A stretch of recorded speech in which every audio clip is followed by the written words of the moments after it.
আলুটা একদম সুন্দর সিদ্ধ হয়ে নুন মশলা সবটাই প্রপারলি ভিতরে ঢুকেছে। এবার মাটনটা একটু খেয়ে দেখি।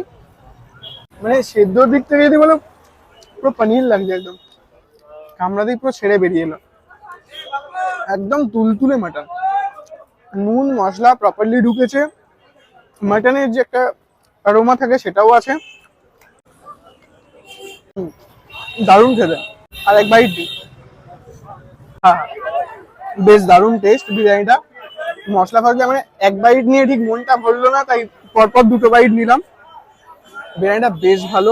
চালটাও এখানে দেখো একদম লম্বা লম্বা রাইস আছে, অয়েলি আছে, বেশ সুন্দর। মানে যেরকম মশলাদার সুন্দর বিরিয়ানি যেটা হয় একদম পুরো সেই রকম। ব্রাউন রাইস, ইয়েলো রাইস, একদম ড্রাইও নয় আবার ওভার অয়েলিও নয়, অয়েল কন্টেন্ট একদম পরিমাণ মতো আছে।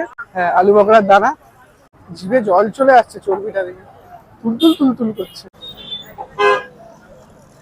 পুরো স্বর্গীয় টেস্ট। সত্যি বলতে অনেকদিন পর একটা ভালো বিরিয়ানি খাচ্ছি। নতুন দোকানেও সেম জায়গা থেকেই আছে, কোয়ালিটি নিয়ে কোনো দ্বিধাবোধ করার কিছু নেই, আর কোয়ান্টিটি তো আনলিমিটেড। 11ই ডিসেম্বর থেকে কিন্তু পাবলিকলি এই দোকানটা ওপেন হচ্ছে। আমেরিকান দাদার দোকান এখন আরো কাছে চলে এসেছে, একদম হাবড়া স্টেশনের 1 নম্বর যে প্ল্যাটফর্ম আছে, শিয়ালদার দিকে মুখ করে যদি তোমরা 1 নম্বর প্ল্যাটফর্ম দিয়ে বেরো, জিরাট কালী মন্দির বললে যে কেউ দেখিয়ে দেবে।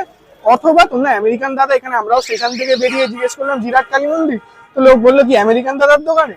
তো মোটামুটি সবাই স্টেশন চত্বরে জেনে গেছে যে আমেরিকান দাদার দোকান এখানে চলে এসে, তো আসতে কোনো প্রবলেম হবে না।